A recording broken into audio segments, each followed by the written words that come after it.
They thought I had nothing left. That's what they believed. That grief had hollowed me out so completely there was nothing left to fight with. And for a while, I let them believe it. My wife passed on a Thursday morning in October. 41 years. That's how long we've been married. I don't tell people that number looking for sympathy. I tell it because I want you to understand what it means when the person who organized every corner of your life is suddenly gone. The coffee I made that first Friday. I made 2 cups. Out of pure muscle memory. I stood in the kitchen staring at her mug for a long time before I poured it down the drain. The funeral arrangements were simple, the way she would have wanted. A small service at St. Andrew's. Her sister came up from Savannah. A few neighbors. A few old colleagues from the school where she'd worked as a librarian for 22 years. My son and his wife flew in from Phoenix. I remember noticing, even through everything I was feeling, that my daughter-in-law looked around the house when they arrived, the way you look at something you're thinking about buying. I didn't say anything. I told myself I was imagining it. The service was on a Saturday. By Sunday evening, they were already talking. I was in the den with the TV on, not watching it, just needing noise, when I heard them in the kitchen. Not every word, but enough. My daughter-in-law's voice, low and deliberate, and my son answering in the way he always answered her. Agreeable. Like a man who had stopped thinking for himself somewhere along the way and hadn't noticed. I caught the words assessed value, and it makes no sense for him to stay here alone, and we've already looked at a few places in Scottsdale. I turned the TV up and sat very still. They came to me the next morning over breakfast. My son did most of the talking, which meant his wife had written the script. He said they were worried about me. Said the house was too big for one person. Said there was a community. He actually used the word community, about 40 minutes from where they lived in Phoenix. Active seniors, he said. You'd have people around you. You wouldn't be isolated. I looked at my son across the breakfast table. This boy I had coached Little League. This boy I had driven to the emergency room at 2 a.m. when he broke his collarbone falling out of a tree. This boy who had never once in his adult life asked me how I was doing without following it up with a request of some kind. I asked him if he wanted more coffee. He looked confused. Dad, did you hear what I said? I heard you, I said. I'm not moving to Arizona. My daughter-in-law smiled the way people smile when they think they're being patient. Nobody's saying you have to decide right now. I'm not going to decide later either, I said. This is my home. They stayed 4 more days. 4 days of gentle pressure dressed up as concern. My daughter-in-law started going through cabinets while I was in the shower, helping organize. She placed a real estate brochure on the kitchen counter and didn't acknowledge it when I threw it in the recycling. My son started talking about the market and what the property could get right now. He walked the backyard one afternoon with his hands in his pockets, nodding to himself the way a developer nods. The morning they left for the airport, my daughter-in-law hugged me and said, "We just love you and want what's best for you." I nodded and told her to have a safe flight, and I stood at the door watching their rental car disappear around the corner, and then I went inside and sat down at the kitchen table for a very long time. I want to tell you something about my wife. Her name was Miriam, and she was the most quietly intelligent person I have ever known. Not the kind of intelligence that announces itself, the kind that watches and waits and plans 3 moves ahead while everyone else is still reacting to what just happened. She grew up poor in rural Kentucky, one of 5 kids, and she had learned early that no one was going to hand her anything. She saved money the way other people breathe, automatically, without thinking about it, out of a reflex so deep it had become her nature. I'm not that way. I'm a good man, I think. I worked 34 years as an electrical contractor. I built things with my hands and I paid my bills. And I put my son through 2 years of college before he dropped out to follow his passion, which turned out to be a sequence of ventures I'd rather not enumerate here. I am not a financial man. Numbers don't speak to me. Miriam knew this about me and she loved me anyway, and she handled everything. What I didn't know, what I had never thought to ask, was what handling everything actually meant. About a week after my son and his wife flew back to Arizona, I started going through Miriam's desk. not looking for anything specific. Just trying to feel close to her, I suppose. Her handwriting on a grocery list felt like her voice. Her reading glasses in the little leather case made me have to sit down on the edge of the bed for a while. In a bottom drawer, beneath a stack of old birthday cards, she kept every card anyone had ever given her. Every single one. I found a folder I didn't recognize. It was plain manila, the kind you'd pick up at any office supply store. On the tab, in her careful, precise handwriting, was one word: lighthouse. I sat there for a moment looking at it. Miriam was a librarian. She believed in organizing information, in making things findable. She labeled everything. But I had been through every folder in her system over the years. Insurance, taxes, the house, medical, and I had never seen a folder labeled lighthouse. I opened it. Inside was a single sheet of paper with a name and an address. The name was a law firm, Haskell and Darrow, with an address on Meridian Street downtown. Below that, a handwritten note in Miriam's hand. Call them first. They're expecting it. That was it. That was the whole folder. I stared at that piece of paper for probably 5 minutes. They're expecting it. Expecting what? How long had they been expecting it? I didn't know this firm.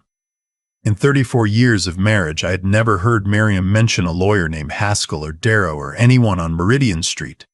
It was a Tuesday when I found the folder. I called the number on Wednesday morning.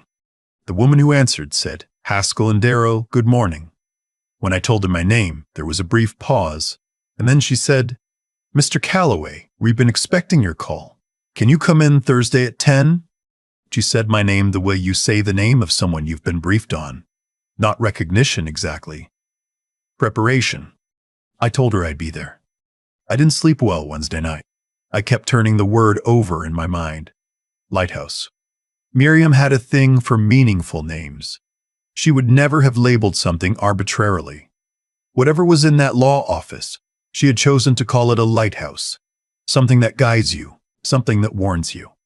Something you look for when you're lost in the dark.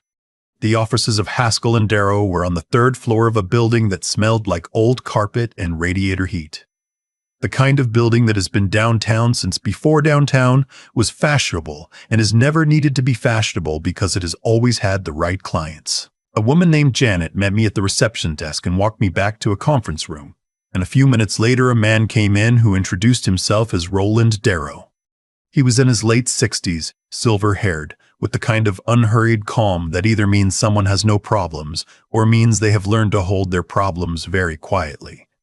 He set a thick accordion file on the table and sat down across from me and folded his hands. "First," he said, "I want to say I'm sorry for your loss. Miriam was a remarkable woman. I had the privilege of working with her for a long time." "How long?" I said. 26 years, he said. I heard the number, but it took a moment to actually land. 26 years. My wife had had a lawyer for 26 years, and I had never known his name. He must have seen something in my face because he said, quietly, "She wanted to protect you." That was always the reason for every decision she made. She wanted to make sure that no matter what happened, you would be taken care of. He opened the accordion file. What he showed me over the next hour, I am still in some ways processing. Miriam had not simply been careful with money. She had been methodical in a way that took my breath away. Over the course of decades, she had built something. Quietly. Modestly. One careful decision at a time. The house my son and his wife had been assessing over my breakfast table, was held in a trust she had established 22 years ago, drafted by Roland Darrow, structured specifically to ensure that I had lifetime occupancy and that the property could not be sold, transferred, or claimed by any family member without my explicit written consent and the authorization of a trustee. The trustee was not a family member. The trustee was the law firm of Haskell and Darrow. She had also, and this is the part where I had to stop and look out the window for a while, left a separate financial account that I had known nothing about. Not deceptive. Roland was careful to explain. Separate. A private savings account she had opened in her own name, into which she had deposited a modest amount regularly for years. She called it the Lighthouse account, Roland said. She said it was for you. For the moment you needed it most. The total was not a fortune. But it was enough. Enough that I did not need to consider selling the house. Enough that I would not be dependent. I think about what my son and his wife were doing in those early days after Miriam passed, and I don't feel angry anymore. Anger was the first thing, yes. That quiet, cold kind of anger you feel when you realize someone you raised has been sizing up your life like a property to be liquidated. But anger passes. What stays is understanding. And what I understand now is that what they did was simply the result of who they had become. You don't arrive at that kind of behavior overnight. It grows slowly, out of small choices. The choice to take without asking. The choice to see a parent and calculate instead of connect. They became people capable of standing in my kitchen 3 days after I buried my wife and talking about assessed value. That didn't happen to them. They built it, one small compromise at a time. And Miriam saw it. She saw it long before I did, because she had the kind of clear-eyed honesty that love sometimes prevents. I loved my son, and so I explained away what I saw.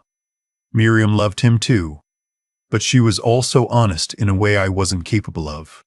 Honest enough to act, rather than hope. That's what those 26 years of quiet work were.